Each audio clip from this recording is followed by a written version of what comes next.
Mga kwentong sumasa inyo. Mga damdaming sumasa puso. Kasama si Tony Aquino. Sumasa puso.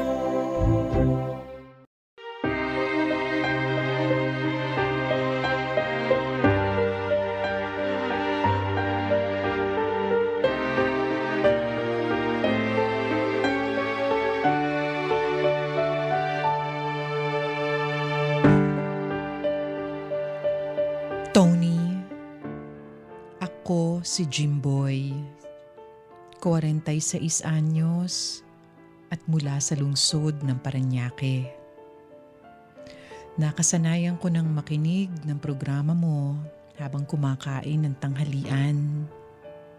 Ang mga kwentong napapakinggan ko sa inyong programa, halos lahat ng iyon ay talaga namang tagos sa puso. Kaya heto, naisipan kong isulat at ibahagi ang kwento ng buhay ko. Lumaki ako sa isang kahig, isang tuka na pamumuhay noon. Nagtatrabaho bilang truck driver ang tatay Raul ko. Habang ang nanay Lydia ko naman ay naglalako ng mga kakanin. Panganay ako sa 4 na magkakapatid. Tulad ng ibang pamilya, magulo rin ang buhay namin. Bata pa lang ako ay alam ko ng likas na babaero si tatay. At yun ang madalas kong naririnig na pinag-aawayan nila ng nanay ko. Ilang beses na siyang nahuhuli noon, pero walang lakas ng loob ang nanay namin. Naiwan siya dahil na rin sa sobrang pagmamahal. Kaya siguro lumaki akong malayo ang loob ko kay tatay. Dahil nakikita ko kung papaano niya saktan at baliwalain ang nanay namin.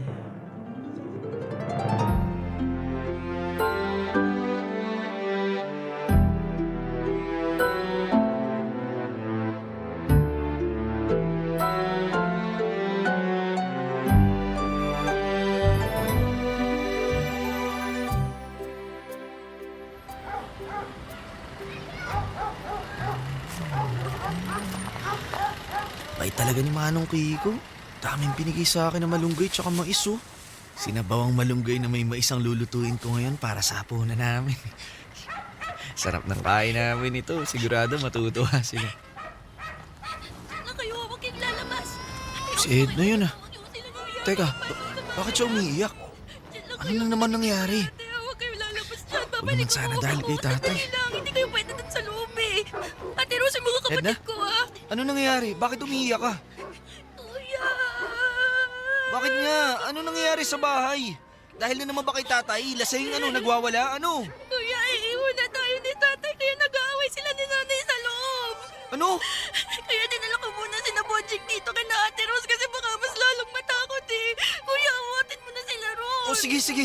Dito na lang muna kayo ni na Bonjing. Sasama ko sa'yo, kuya. O sige, halika na. Diyan lang kayo Bonjing ha. Walang lalabas. Ate Rose, salamat po. Tara, Edna. Oo, kuya.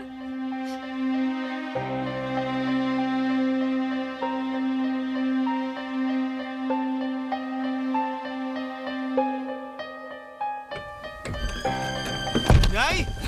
Nay! Nay! Raul, maawa ka naman sa akin. Huwag mo akong iiwan. Huwag ka nang umalis. Nakikiusap ako sa'yo. Ano ba? Tumayo ka na nga dyan. Para kang tanga. Kahit anong luhod ang gawin mo, hindi mo na ako mapipigilan. Hindi. Ayoko. Hindi ako tatayo Ay. dito. Hindi mo sinasabing hindi ka na aalis. Sinabi ng tumabi ka dyan eh. Nay! Jimboy, Nay, ayos lang kayo. Tutulungan ko kayo. huwag mo nga akong hawakan. Raul, ano pang dapat kong gawin para hindi ka umalis? Huwag mo akong iiwan. Hindi ko kaya. Wala ka na magagawa. Matagal na ako nagtitiis sa buwisit na buhay na to. Matagal na kitang pinagtsatsagaan. Kahit ni minsan wala ka namang ginawa para pagaanin yung buhay ko. Alam mo siguro, ikaw yung mala sa buhay ko eh. Dahil simula nung pinakasala kita, nagkandaloko-loko na yung buhay ko.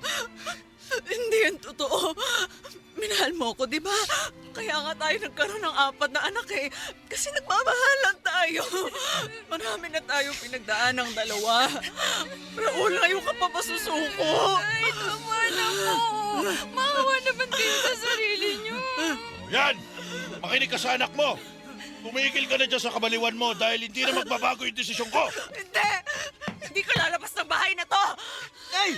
Hindi mo ako mapapaalis sa harap ng pinto dahil hindi ka aalis! Ay, ano ba? Hayaan mo na lang si tatay. Total naman, matagal niyo na tayong gustong iwan. E di pabayaan niyo na lang. Tama na! Tumigil ka! Huwag kang makikisali sa aming 2! Hindi ako papayag na umalis ka, Raul.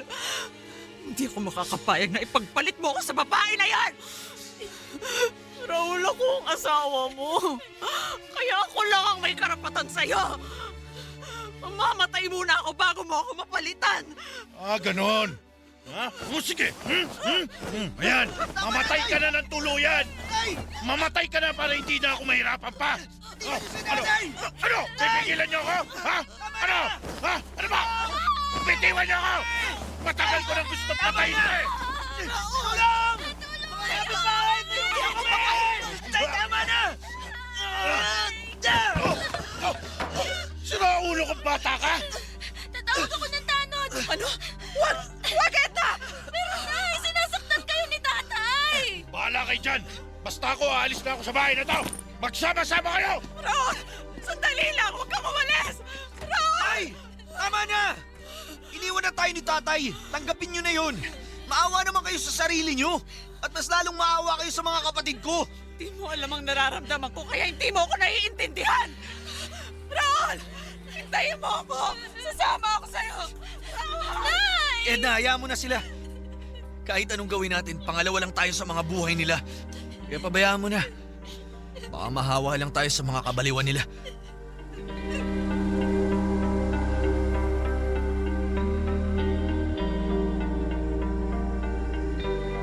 Tony, masama na ba akong anak kung sasabihin kong gumaan ang loob ko noong iwan kami ni tatay? Na sa wakas ay hindi ko na siya makikita kahit kailan. Pero hindi ko maikakaila na noon pa lang ay yun na ang gusto kong mangyari. Dahil pagod na ako sa bangayan ng mga magulang ko. Kaya lang, yun din na naging dahilan kung bakit tila tumigil ang mundo ng aking ina. Wala siyang ibang ginawa kundi ang magmukmok at umiyak ng umiyak habang tinatawag ang pangalan ni tatay. Bilang panganay, kusa kong inako ang responsibilidad bilang maging magulang ng mga kapatid ko.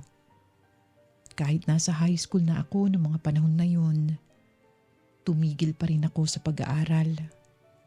Nagtrabaho ako bilang kargador ng mga isda at gulay sa palengke. Huminto rin sa pag-aaral ang sumunod sa akin na si Edna upang siya naman ang maglako ng mga kakanin at mag-asikaso sa 2 pa naming kapatid. Mahirap ang naging sitwasyon namin, Tony. Pero wala kaming magagawa kundi ang magtiis. Pareho pang buhay ang mga magulang namin. Ngunit dahil sa ginawa nila, para na rin kaming naging ulila sa nanay at tatay.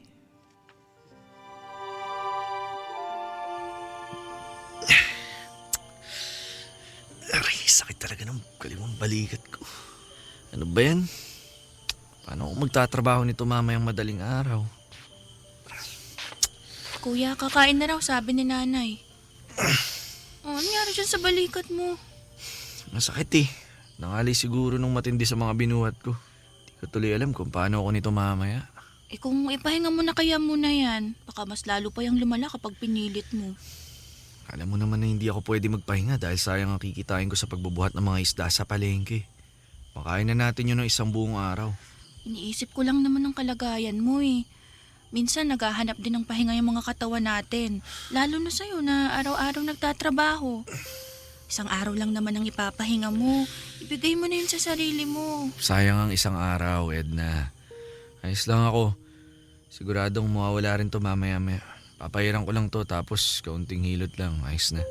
Jimboy, Edna, kakain na. Ayan na, nagtatawag na si Bonjing. nanay. Halika na kuya. Sige, Nene. sige.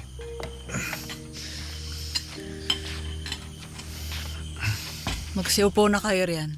Tara, upo na tayo. Sige, nakuha ka na ng kanin mo, Bonjing. Ikaw na muna. Yung sakto lang ang ilagay ha. Baka hindi na naman maubo. Sayang ang pagkain. Kumain lang kayo ng kumain. Nay, nangutang po kayo ulit ng corned beef tsaka patatas kina Ate Rose? Oo.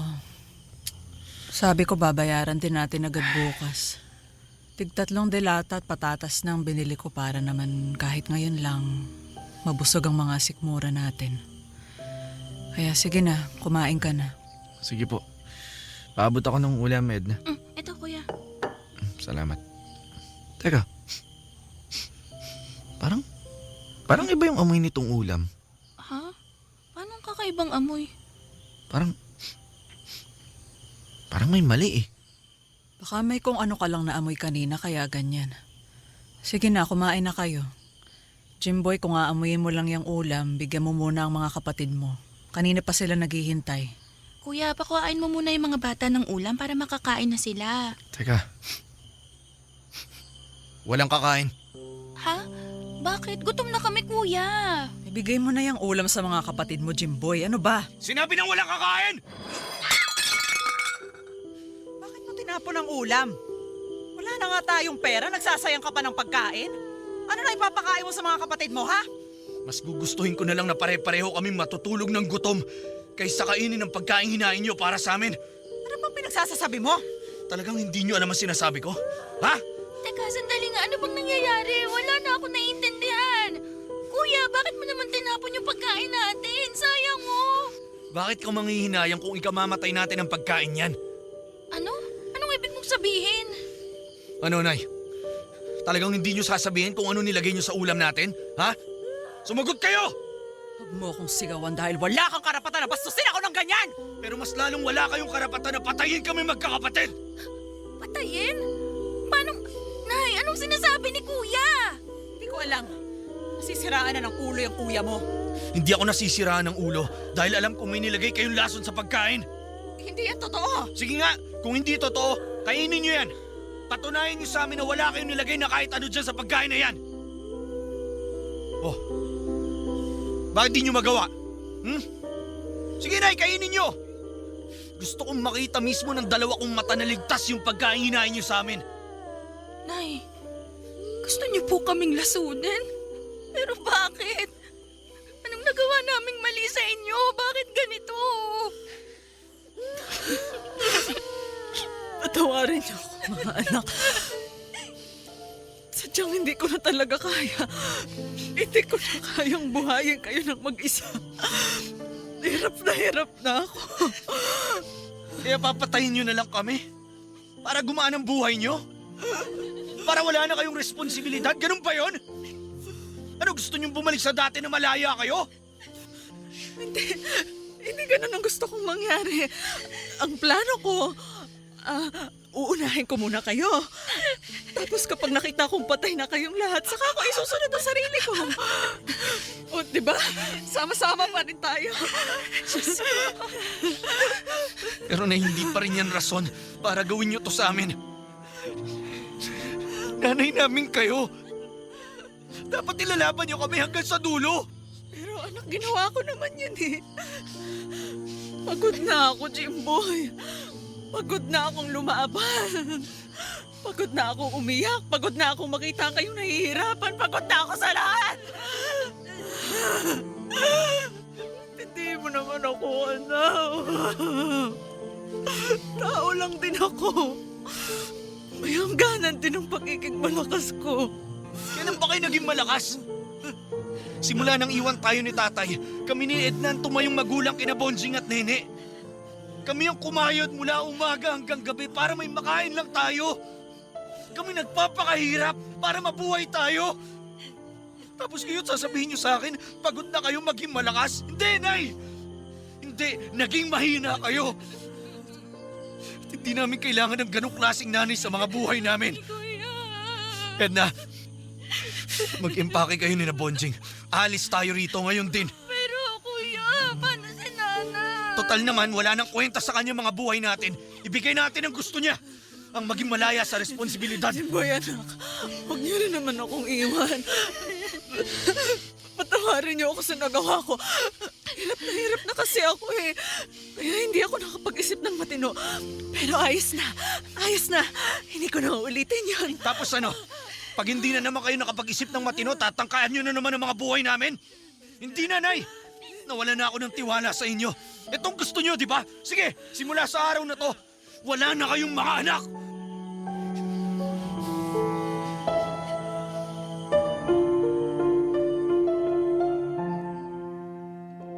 Tony, hindi ko lubos maisip kung bakit may mga ganong klaseng magulang. Handang pabayaan at ipahamak ang mga anak nila upang makatakas sa isang miserableng sitwasyon. Hindi ba't ang una nilang tungkulin sa amin ay protektahan kami, mahalin, alagaan? Pero naisip ko, siguro sadyang minalas lang kaming magkakapatid at ganong klase ng mga magulang ang ibinigay sa amin. Nung araw din na yun na inilayo ko sina Edna kay nanay. Habang naglalakad kami palayo ng bahay, ang daming tanong sa isip ko. Paano na kami ngayon? Saan ko dadalhin ang mga kapatid ko?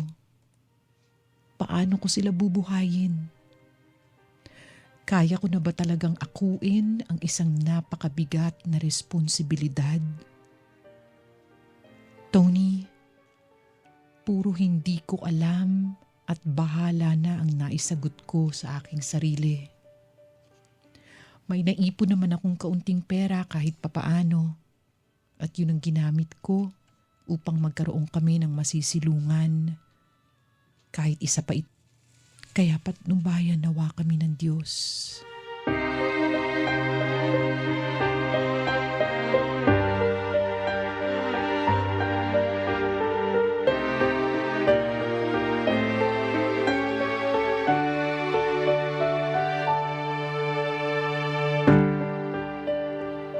Tony, hindi naging madali ang buhay naming magkakapatid. Dahil maliit lang ang kinikita ko noon, may mga gabi na tinutulog na lang namin ang gutom. Pasalamat na nga lang ako dahil mababait ang dalawang nakababata kong kapatid. Kapag sinabi kong wala kaming hapunan at matulog na lang kami, hindi sila nagrereklamo. Pero bilang kuya, nakakadurog ng puso. Kaya pinagsumikapan ko na makapaghanap ng mas maayos na trabaho. 16 lang ako noon nang makapasok ako bilang boy sa isang malaking hardware store sa lugar namin. Buwanan ang swelduhan ko kay Tatay Enrico. At kumpara sa kinikita ko sa palengke, mas di hamak na mas malaki ang perang nakukuha ko sa kanya. Isama pa na sobrang bait ng amo kong yun. Kaya pinagbuti ko ang trabaho ko. Hindi ko pwedeng pabayaan ang ganong klaseng pagkakataon sa buhay ko. Lalo na doon din nakasalalay ang kinabukasan ng mga kapatid ko.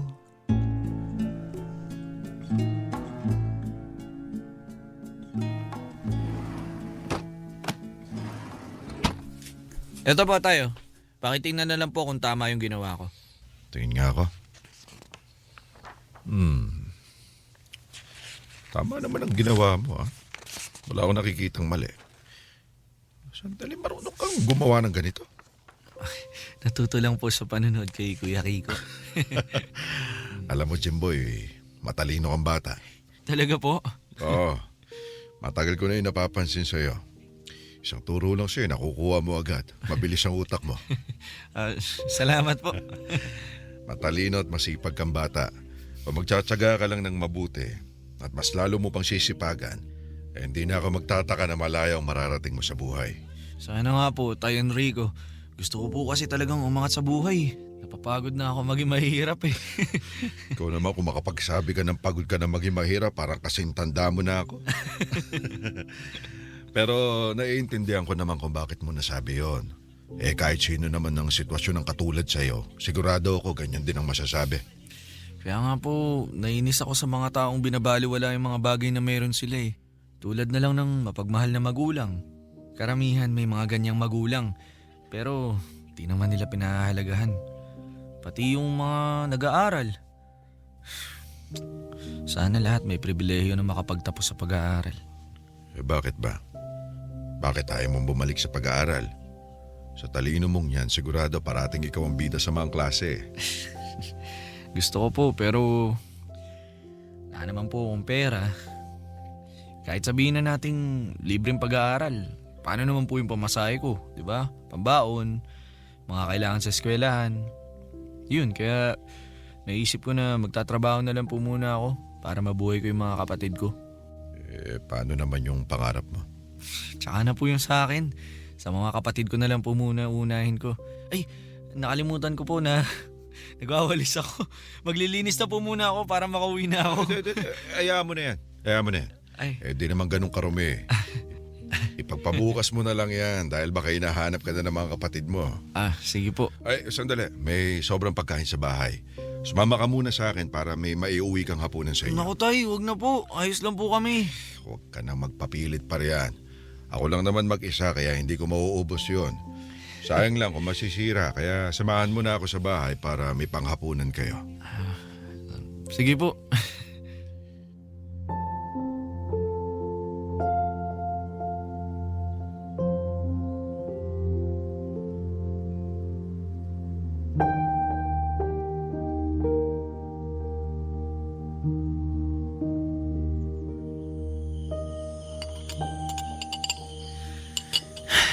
Ay, salamat. Matutulog tayong may laman ng tiyan. Kaya nga mabuti na lang sobrang bait ni Tatay Enrico. Madalas magbigay sa'yo ng pagkain. Pero syempre, hindi tayo pwedeng masanay dahil nakakaya na sa kanya. Alam mo naman na wala nang libre sa mundo. Dapat paghihirapan. Kuya, hanggang kailan tayo ganito? Anong ibig mong sabihin? Hirap. Isang kahig, isang tuka. Mas madalas umaasa sa bigay ng ibang tao. Dahil yung kinikita naman nating dalawa, sobrang sakto lang sa ating apat. Nag-aaral pa si Bonjing. Kaya nga habang tumatagal, natatakot ako eh. Natatakot saan? Na baka hindi natin mapanindigan ang pagiging ate at kuya sa kanilang dalawa. Na baka mas lalo lang silang nahihirapan sa sitwasyon natin ngayon. Kakayanin natin ang lahat, Edna. Basta idaan lang natin sa sipag. Hindi tayo pababayaan ng Panginoon. Naisip ko lang kasi kuya, pareho tayong bata pa. Marami pa tayong pwedeng gawin sa mga buhay natin. Wala pa tayo sa tamang edad para gawin ang ganitong kabigat na responsibilidad. Teka. Nagtataka na ako sa mga sinasabi mo. May gusto ka bang tumbukin? Kung dalhin kaya natin sina Bonjing sa isang bahay ampunan. Ano? Ba't natin sila dadalhin dun? May pamilya sila, Edna, at tayong dalawa yun. Kuya, makinig ka muna sa akin. Naisip ko lang na mas magiging magandang buhay nila kapag nandun sila. Ligtas naman dun. Legal ang proseso ng pag-aampon, kaya magiging kampante tayo kapag inampon na sila. Hindi pwede. Ayoko. Dito lang sila sa atin. Hindi tayo sigurado dyan sa sinasabi mo. O sige, humingi tayo ng tulong sa barangay. Siguradong mas alam nila yung dapat gawin kina Bonjing. Ayoko pa rin. Gagawin ko ang lahat para buhayin kayo. Kahit magkanda kuba-kuba ako sa pagtatrabaho, kakayanin ko. Basta magkakasama tayong apat. Pero hanggang kailan mo kami kayang pasanin? Alam kong nadudurog din ang puso mo kapag nakikita mo na sina Bonjing na tinutulog na lang ang gutom. Kapag may mga gusto sila na hindi mo nabibigay. Pero, mali eh. Maling maghiwa-hiwalay tayong apat. Ano bang mas gusto mo, kuya? Magkakasama nga tayo pero pare-parehong kumakalamang mga sikmura natin. O magkakahiwalay tayo pero alam mo na nasa mabuting kalagayan sila. Alam mo na magkakaroon na sila ng mas magandang kinabukasan. Alam ko kung gaano mo kami kamahal, kuya. Kaya sana pag-isipan mo yung sinabi ko. Sana matanggap mo rin sa sarili mo na ito yung pinakamagandang gawin natin.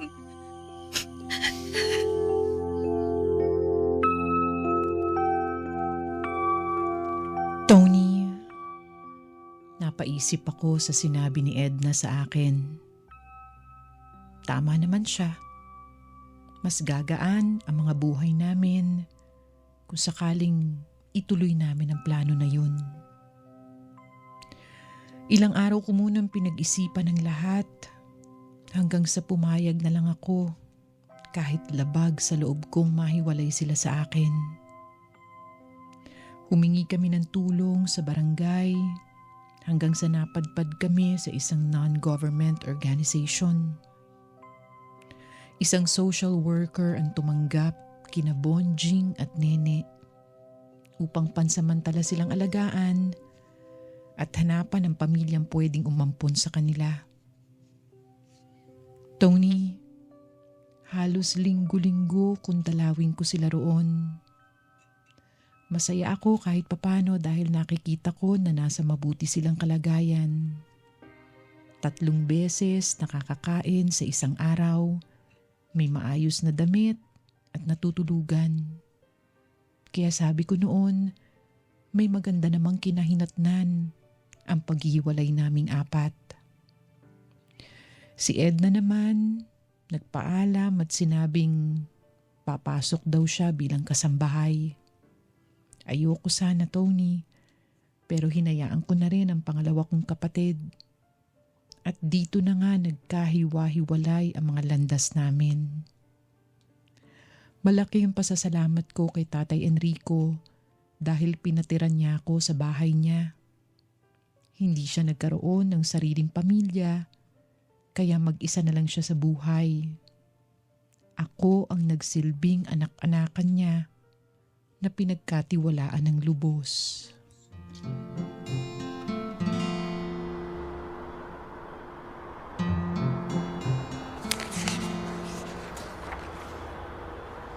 The process of introducing new ideas, methods, or products that create value. Ibig sabihin, pagbabago pag... Ang libro na naman ang hawak mo ngayon, ha? Tay Enrico, nandiyan po pala kayo. Wala pa po kasi mga customer eh. Nainip ako tapos nakita ko po itong libro kaya binasa ko lang. Di ko lang po masyado naintindihan din dahil puro English eh. Mahilig ka talaga magbasa, no? Opo. Kahit na nag-aaral pa lang po ako, nanghiram na ako ng libro sa mga kaklase ko, sa teacher ko. Tapos upo lang po ako sa isang sulok. Tapos yun, doon ako nagbabasa kahit madalas eh.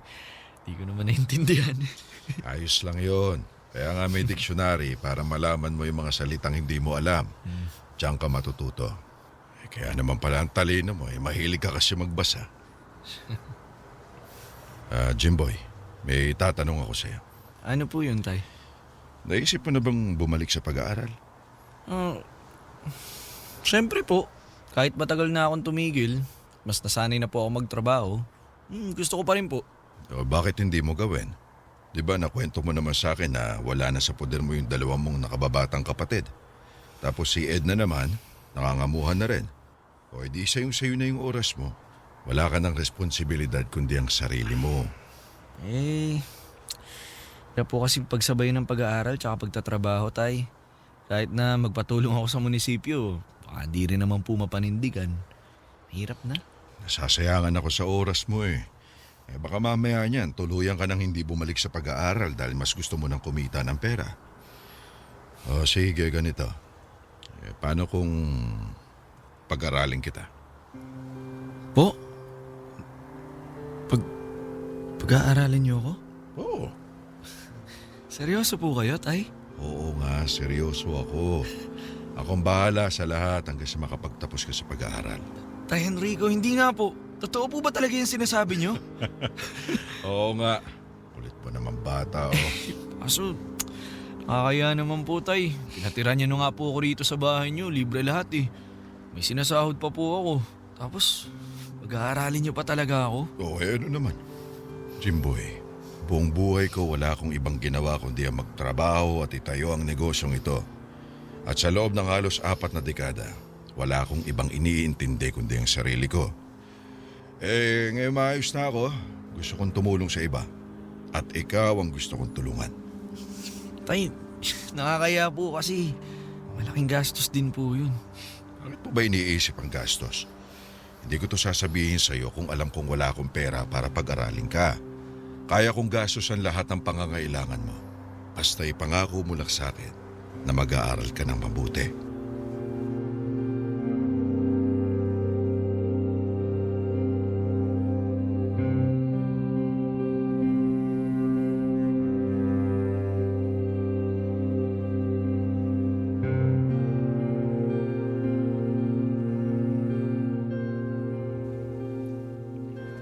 Talaga? Mag-aaral ka na ulit, kuya?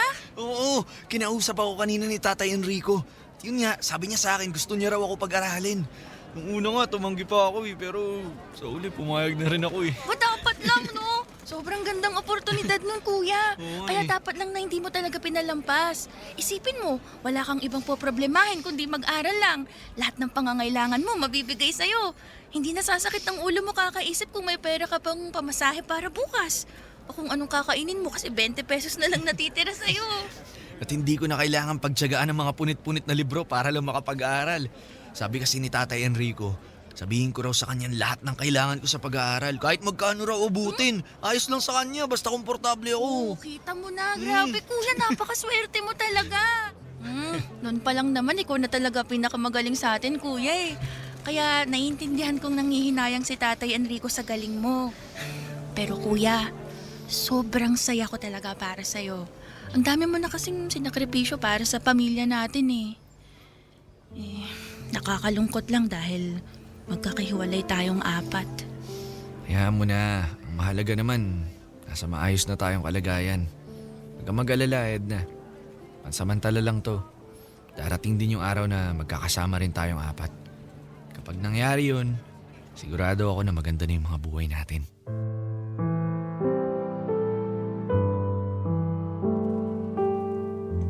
Tony, tama nga ang sinasabi ng iba na kailangan mong magsakripisyo upang matupad ang pangarap mo. Sinakripisyo kong magkalayo kaming magkakapatid upang magkaroon kami ng mas magandang kinabukasan. Isang bagay na kahit kailan ay hindi na ibigay sa amin ng mga sarili naming magulang. Nahihiyaman ako noon pero sinunod ko ang sinabi ni Tatay Enrico na kumuha ng ALS o Alternative Learning System. Naipasa ko naman yun at pagkatapos ay kumuha ako ng kursong HRM dahil plano ko sanang makapagtrabaho sa barko. Tony, wala akong ginastos sa pag-aaral ko. Lahat ng kailangan ko ay ibinigay ni Tatay Enrico. Kaya naman ipinangako ko sa aking sarili na hindi ko sasayangin ang pagkakataon na yun.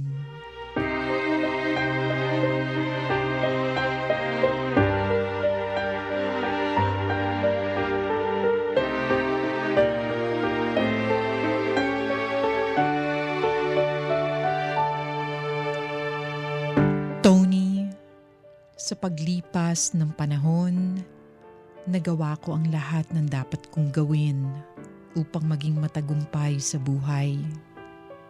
Nakapagtapos ako sa pag-aaral at nagtrabaho muna sa isang restaurant habang naghihintay ng pagkakataong makasampa sa barko. Kaya lang, 2 taon pagkatapos kong makagraduate, nagkasakit at kalaunan ay pumanaw si Tatay Enrico. Sobra akong nasaktan nun. Akala ko matagal ko pang makakasama ang taong nagmagandang loob sa akin. Pero siguro iba ang plano ng Diyos. Sa kabutihang palad naman, may 2 pamilya na ang umampon, kina Bonjing at Nene. Masaya ako dahil mabubuting tao ang kumuha sa kanila at hinayaan nilang magtuloy-tuloy ang komunikasyon naming magkakapatid. Kaya kahit papaano ay nasubaybayan ko ang paglaki nila. Si Edna naman ay nagtatrabaho pa rin bilang isang kasambahay. Nakakaipon na rin ng pera para sa kanyang sarili. Tony, malaki ang pasasalamat ko sa Diyos dahil sa paglipas ng mga taon, naging mas maayos na ang mga buhay naming apat. Nakapagtrabaho na ako sa barko bilang waiter noon hanggang sa tumaas ang posisyon ko. Nagkaroon na rin ako ng isang mabuti at magandang asawa na si Clarice at nabiyayaan kami ng 2 anak. Si Edna naman ay nagkaroon na rin ng sariling pamilya at nagtayo ng sarili niyang maliit na tindahan. Pareho silang mag-asawa na itinataguyod ang 3 nilang anak. Habang sina Bonjing at Nene ay parehong nakapagtapos sa pag-aaral at meron ng mga trabaho. Tony, gumanda at naging payapa ang buhay naming apat. Malayong malayo sa sitwasyon namin dati. Mga musmos na pilit sumasabay sa agos ng buhay.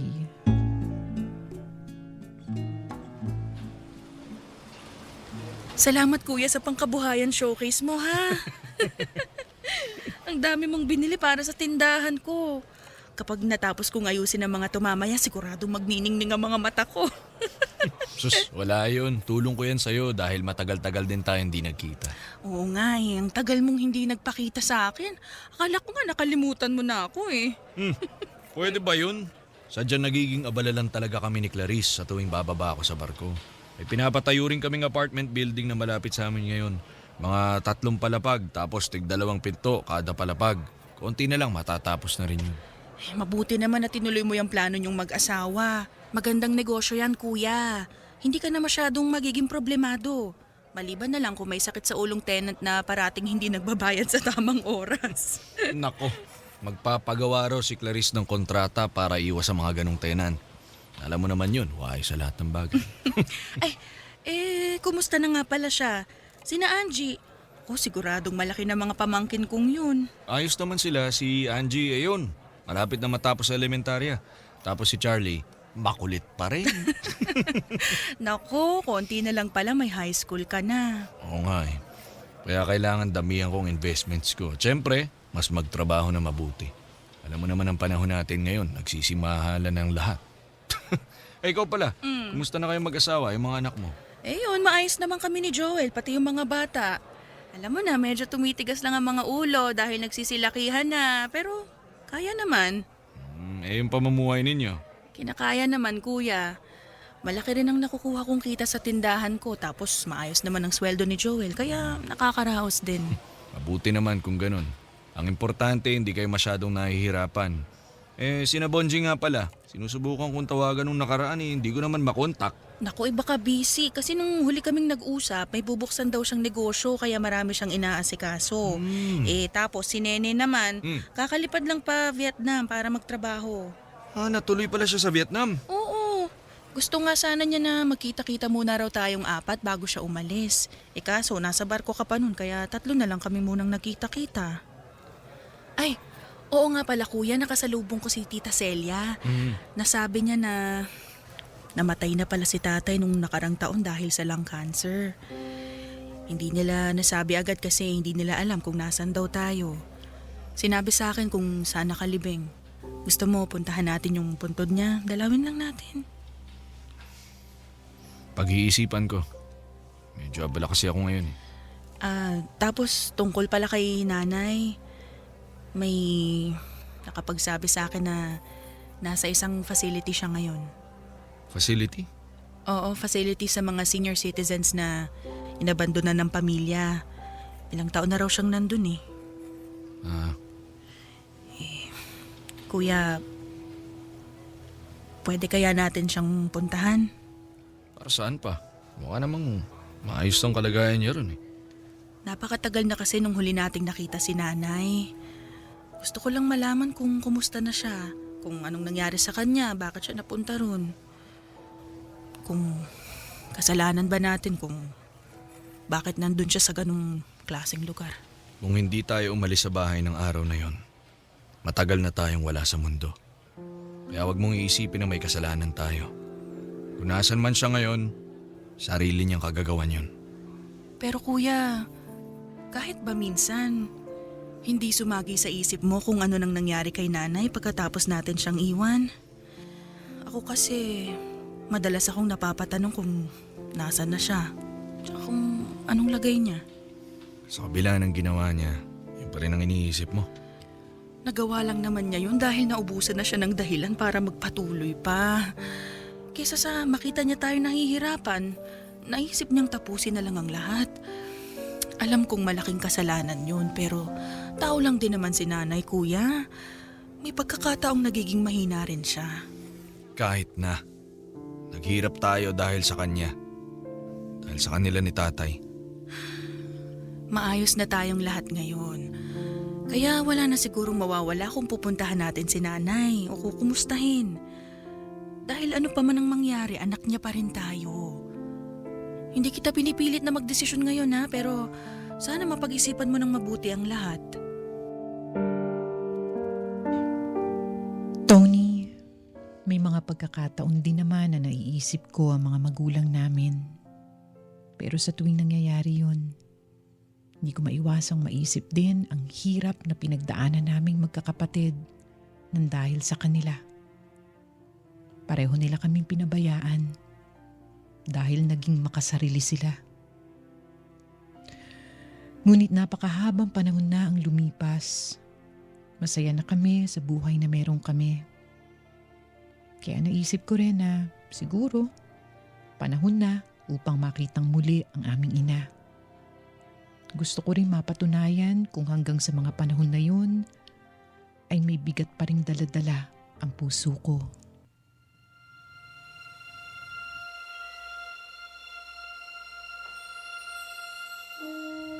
Ma'am Edna at Sir Jimboy, naghihintay na raw po si Nanay Lydia sa visiting room. Sunod na lang po kayo sa amin. Sige. Miss, lahat ba ng mga matatandang nandito, inabandonan na talaga ng pamilya nila? Hindi naman po, sir. May iba po na talagang dito lang dinala pero binibisita pa rin po. Yung iba nga po nagbibigay sila ng donasyon sa pasilidad namin para mas maalagaan po namin ang pamilya nila.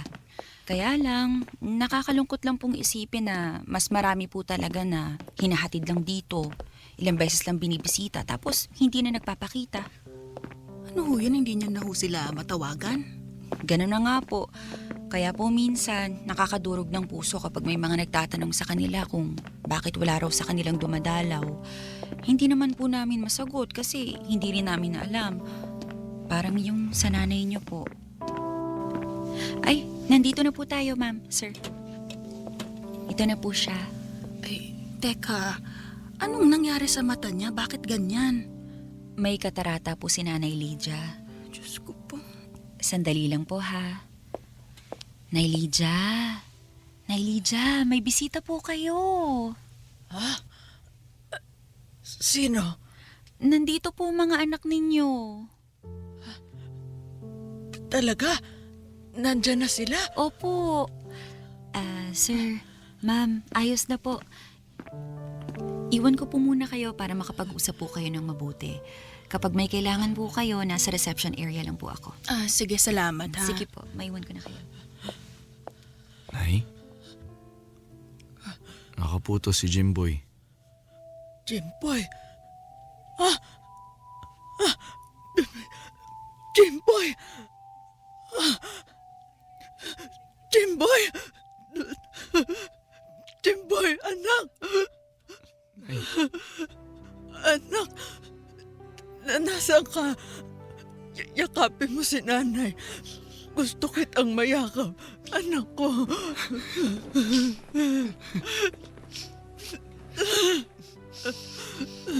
Diyos ko, ang panganay ko. Miss na miss ka na ni nanay, anak.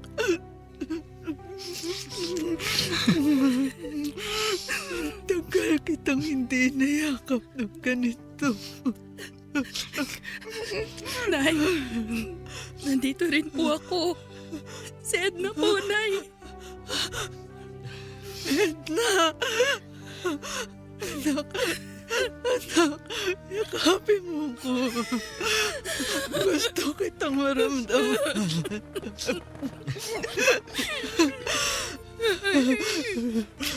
Ang mga anak ko. Salamat sa Diyos at nayakap ko ulit kayong dalawa. Ang tagal-tagal kong hinintay ang pagkakataong to. Kumusta na kayong dalawa? Pahaplos nga ulit ako sa inyo. Ang lalaki niyo na. Ano nang nangyari sa inyo, ha? Ako po, Nay. Tapos na po ako sa pag-aaral. Nakapagtrabaho na rin po. Talaga ba? Opo. Tapos ka na sa pag-aaral. Salamat sa Diyos. Ikaw, Edna. Nay, Kumusta ka na, anak? Ha? maayos rin po, Nay. Hindi man po ako nakapagtapos sa pag-aaral tulad ni Kuya. Nagkaroon naman po ako ng mabait at masipag na asawa. Sa ngayon po, Nay, may maliit na tindahan po ako habang nagtatrabaho si Joel. Asawa ko, may 3 apo na ho kayo sa amin. Nako. Si Bonjing, si Nene, nasaan na sila? Bakit hindi niyo sila kasama? Parehong nakapagtapos na po sila, Nay. Si Bonjing abala sa bago niyang negosyo. Tapos si Nene naman nasa ibang bansa na ho para doon magtrabaho. Maayos na rin po ang mga buhay nila ngayon. Masaya ako dahil sa kabila ng lahat, naging maayos ang mga buhay ninyo. Kung hindi dahil sa akin Nay, Nay, wag na ho kayong umiyak. Kalma lang ho. Mahina raw ho ang puso ninyo. Hindi ko lang kasi mapigilan ang sarili kong balikan ang mga nangyari noon. Kung paano ko kayo binigo, pinabayaan, sinaktan, at muntik ko pa nga kayong ipahamak, di ba? Mga anak, tawarin niyo si nanay, ha? Hindi ko ipagtatanggol ang sarili ko dahil malaki ang kasalanan ko sa inyo. Kaya nga siguro ako pinarusahan ng ganito. Jimboy, patawarin mo ako dahil pinasa ko sa iyong responsibilidad na dapat ay sa akin.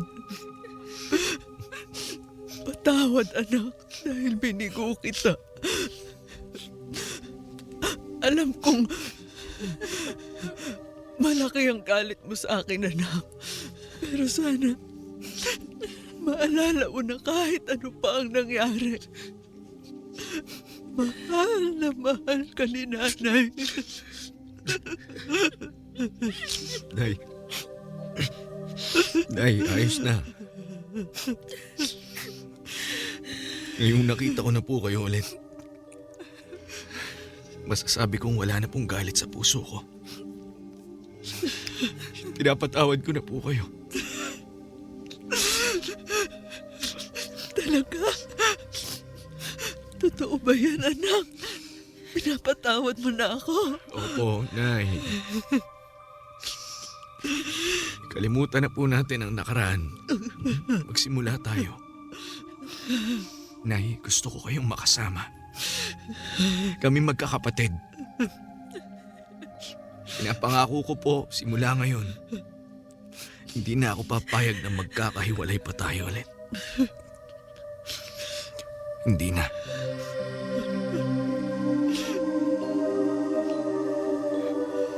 Tony, kaagad kong inasikaso ang mga dokumento upang maialis si nanay sa pasilidad na yun. Inako ko na rin ang responsibilidad sa pag-aalaga kay nanay. Naging maayos naman ang lahat. Nagkakasundo silang dalawa ng asawa kong si Clarice, pati na rin ang mga anak ko. Nagagawa na ring dalaw-dalawin ni na Edna si nanay sa bahay. Sa isang iglap, muling nabuo ang pamilya namin. Lumipas pa ang ilang taon, binawi na sa amin si nanay. Namatay siya habang mahimbing na natutulog. Walang hirap at sakit na naranasan. Tony, sa kabila ng sinapit ng buhay namin, naging masaya pa rin ako dahil ito ang naging daan upang mapunta kami sa kung nasaan man kami ngayon. Totoong ang pansamantala lang ang hirap at sakit. Kung gagawa ka ng paraan, ay hindi ito magiging panghabang buhay na pasanin. Hanggang dito na lang at salamat sa pakikinig sa aking kwento. Sumasa puso, Jimboy. Sumasa puso sa Super Radio DZBB. Kasama si Tony Aquino. Sumasa